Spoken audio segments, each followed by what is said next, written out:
Cette vidéo vous est présentée par la boutique lilojeux.ca, un service personnalisé par une équipe de passionnés d'ici.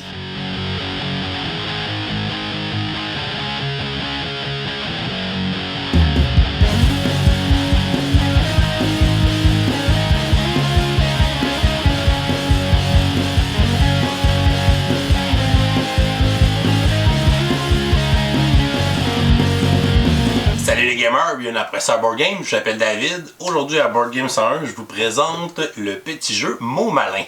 C'est un jeu qui a été édité en 2020 par Blue Orange Game et qui est distribué au Québec par ILO 307. On veut d'ailleurs les remercier de nous avoir envoyé cette copie du jeu, qu'on puisse l'essayer et vous le présenter en vidéo. C'est un jeu de l'auteur Grégory Grard qui se joue de 2 à 6 et dont les parties vont durer entre 5 à 10 minutes. En fait, c'est plus 5 minutes comme c'est un jeu qui est chronométré. C'est un jeu de party et d'ambiance coopératif avec de la déduction et de l'association de mots. C'est un jeu qui peut nous faire penser à des jeux de la famille comme Codename par exemple. Alors, Mots Malins, je vous montre comment on joue, ensuite je vous dis ce que j'en pense. On va installer une partie pour 3 joueurs. Premièrement, on va déterminer la difficulté de notre partie. On a le choix entre la difficulté express, classique ou expert, ce qui va déterminer la taille de la grille qu'on va utiliser pour la partie.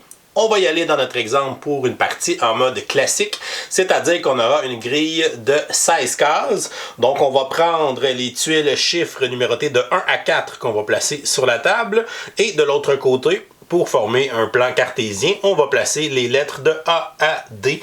Donc là, on aura 16 coordonnées disponibles dans notre grille pour notre partie.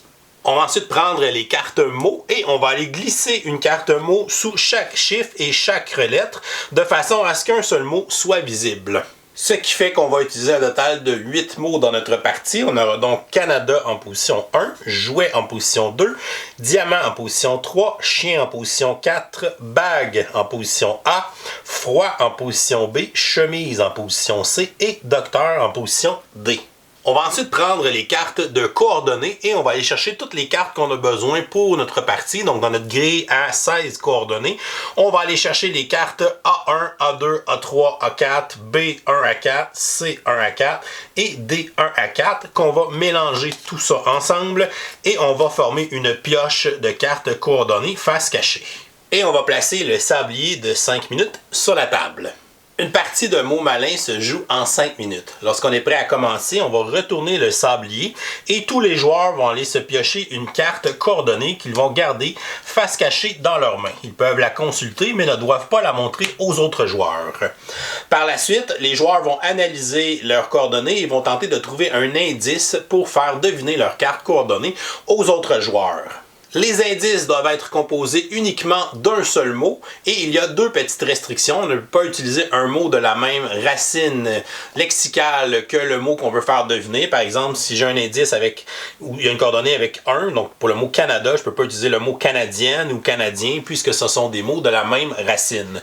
De plus, on ne peut pas utiliser un mot qui a déjà été utilisé comme indice dans la même partie, donc on doit trouver un autre mot pour notre indice.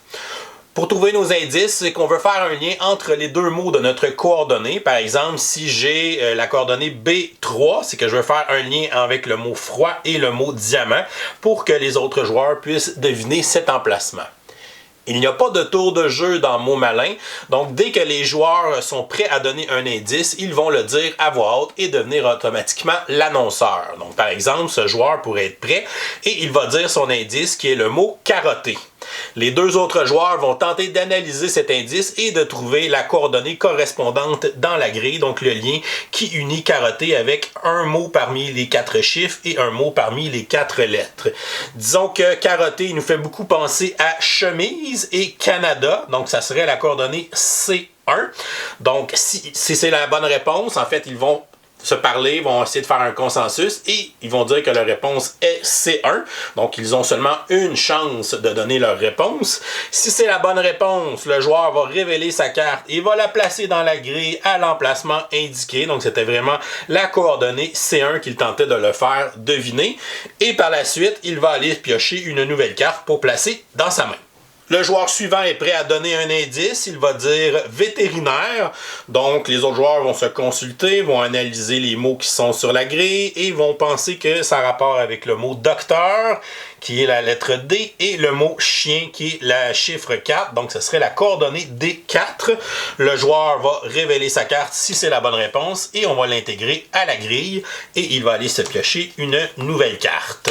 L'autre joueur ici est prêt à donner son indice, il va dire riche. Donc les joueurs vont tenter d'analyser la situation et ils vont penser que c'est le mot bague et le mot diamant. Donc ils vont dire comme réponse coordonnée A3. Mais ce n'est pas la bonne réponse. Donc à ce moment-là, le joueur ne révèle pas sa carte et elle sera plutôt défaussée face cachée. Donc on a seulement une chance de la deviner. On peut la mettre sous le sablier pour ne plus lui retoucher et on ne connaîtra pas la réponse pour cette coordonnée et le joueur va tout simplement se piocher une nouvelle carte et la partie va continuer. Ce joueur est prêt avec son indice, il va dire husky.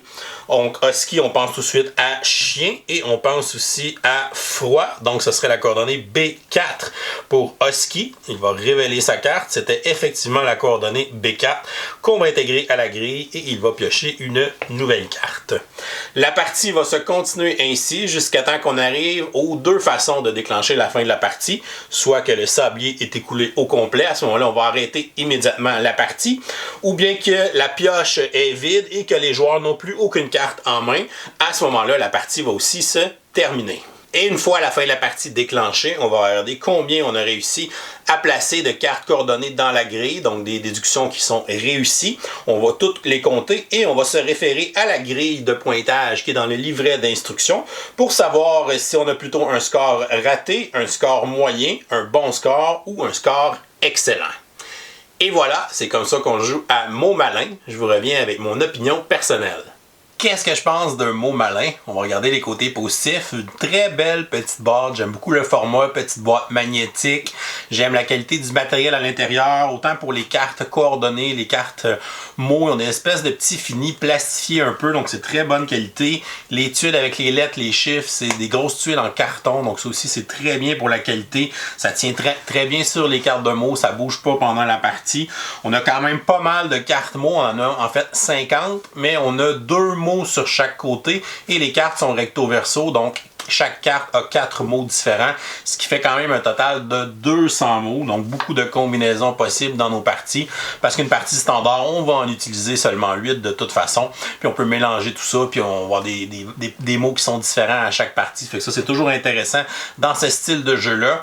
On a plusieurs variantes dans le jeu, on a le mode express qui, au lieu d'avoir une grille 4x4, c'est 3x3, donc c'est vraiment très rapide.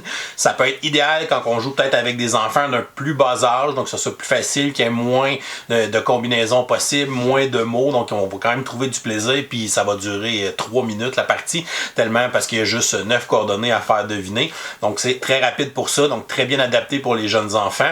Puis on a la variante expert qui est le contraire en fait, c'est qu'au lieu d'avoir 4x4, on a 5x5, donc une méga grille, on a 25 coordonnées, donc mais au lieu d'avoir 5 minutes, on va avoir 2 fois 5 minutes, on va avoir un total de 10 minutes pour la partie, parce que 25 coordonnées, ça devient plus difficile, on a plus de mots à analyser, il y a beaucoup plus de coordonnées aussi.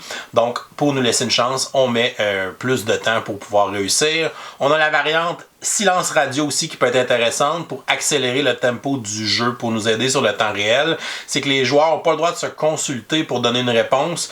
Donc quand un joueur donne un indice, ben il faut qu'un des autres joueurs donne une réponse. On n'a pas le droit de se consulter puis de se parler ensemble avant puis de faire un consensus pour trouver la réponse. Fait que ça va peut-être accélérer un petit peu plus le jeu. Ça peut devenir intéressant justement si notre groupe de joueurs a plus de misère à arriver dans le 5 minutes. Donc on dit souvent que c'est le sablier qui fait la fin de la partie. Ben ça peut être une variante intéressante à intégrer, voir si on va être capable de respecter le temps là, pour une partie.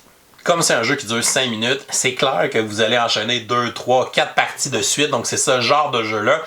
Puis le fait qu'il soit ultra rapide, ben c'est clair qu'on va enchaîner les parties quand on va se mettre à jouer à ça.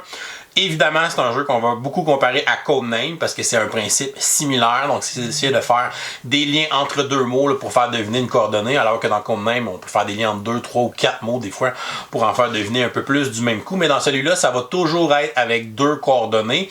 Donc, on va moins se casser la tête, ça va moins nous prendre du temps de donner des indices. Puis c'était peut-être un défaut dans Codename, c'est que des fois, il y a des joueurs qui avaient de la misère à trouver des indices ou qui se forçaient trop pour trouver un indice pour essayer de faire un lien avec 3, avec 4 mots, avec 5 mots. Fait que tu sais, des fois ça brisait un peu le tempo du jeu parce que ça prenait peut-être 5 minutes de réflexion avant qu'il donne son indice. Donc ça devient un peu long, alors que ce jeu-là, c'est toujours limité à 2. Donc c'est plus facile de trouver le lien pour à peu près n'importe quel joueur. Puis ce qui est le fun, c'est qu'il n'y a pas de tour de jeu. Donc dès que quelqu'un a un indice, paf, tu donnes ton indice, ok, on tombe en mode pour le deviner. T'as fini, ok, toi, t'es prêt à donner ton indice, tu le donnes, ou tu prises ta nouvelle carte, hey, j'ai tout de suite un indice pour cette nouvelle carte-là, je le donne, puis ça fait que le tempo est très accéléré.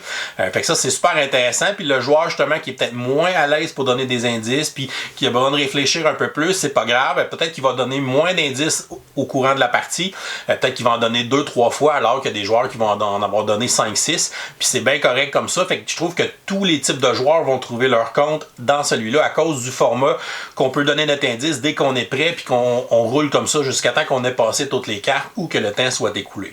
Pour les côtés négatifs, c'est pas un jeu qui va vous jeter à terre par son visuel. Donc oui, on a mis quelques petites belles couleurs et tout ça, mais il n'y a rien d'exceptionnel là-dedans. Même chose pour le thème, donc c'est vraiment un jeu de devinettes de mots et on s'est pas cassé la tête à essayer de mettre un thème ou c'est de coller un thème là-dessus. Fait qu'on a tout simplement décidé de garder ça comme un jeu abstrait de devinettes. Fait que pour des gens qui aiment des thèmes un peu plus intégrés, ben c'est peut-être pas le genre de jeu qui va vous attirer. Sinon, ce que j'aime moins dans ce style de jeu-là, c'est le espèce de tableau de score à la fin de la partie. C'est un peu comme dans Just One, donc selon le nombre de résultats qu'on a eu, ben on va avoir un qualificatif. On est bon, on est excellent, on est vraiment pourri. Je trouve que c'est pas nécessairement une belle finalité à la fin d'une partie. J'aimerais mieux que tu choisisses une difficulté pour ta partie. Ta partie va te donner un objectif d'avoir, je sais pas, si tu veux une partie difficile, ben tu dois avoir 15 bonnes réponses sur 16. Si tu veux avoir une partie normale, ben c'est d'en trouver 12 sur 16, des trucs comme ça. Comme ça, on dirait qu'on a une finalité un peu plus fun de dire on a choisi de jouer à difficile, on n'a pas réussi, on a perdu. On a choisi de jouer à normal, on l'a réussi, on a gagné. Je trouve que ça fait une plus belle conclusion à la partie que de juste finalement on va voir comment on a fait puis on va regarder dans le tableau. Donc c'est moins des choses qui m'attirent là, dans ces styles de jeu là, donc d'aller peut-être un peu plus avec des difficultés puis choisir un objectif pour savoir si on va le réussir ou pas. Somme toute, Mots Malin, j'ai quand même donné une note de A. C'est un excellent jeu de party, de déduction, d'association de mots. Oui, il est dans la même famille que les Codename, mais il a vraiment des belles qualités à lui dans sa simplicité, sa rapidité, la facilité aussi à l'expliquer par rapport à Codename. Donc définitivement, ça en fait un très bon jeu, un très bon candidat en fait pour des soirées dans des pubs ludiques, soirées d'animation. Donc c'est un jeu qui va facilement se mettre sur la table, qu'on peut expliquer rapidement, alors que Codename, toujours un peu plus complexe à expliquer à des gens qui l'ont jamais joué, des choses comme ça. Fait que celui-là, je pense qu'il est plus facile à prendre en main puis qui est super intéressant. Le côté coopératif rend ça aussi le fun. Donc c'est un peu comme Just One l'avait fait. Donc d'un jeu d'association de mots de façon coopérative. Je trouve ça brillant. Puis c'est vraiment tout le temps des beaux moments à jouer. Puis qu'on soit 2 à 6, je pense que peu importe le nombre de joueurs, c'est un jeu qui va très bien s'adapter. Donc un beau petit bijou de jeu de party, encore une fois, Mots Malin. Et voilà, c'est tout pour aujourd'hui. Si vous n'êtes pas encore abonné à la chaîne, vous pouvez cliquer le petit bonhomme ici en bas pour vous abonner. Sinon, vous pouvez nous suivre sur Facebook, Twitter ou Instagram à Professeur Board Game. Et si vous aimez le contenu qu'on fait, vous pouvez nous supporter sur notre page Patreon. Je vous souhaite à tous une excellente fin de journée et continuez de gamer.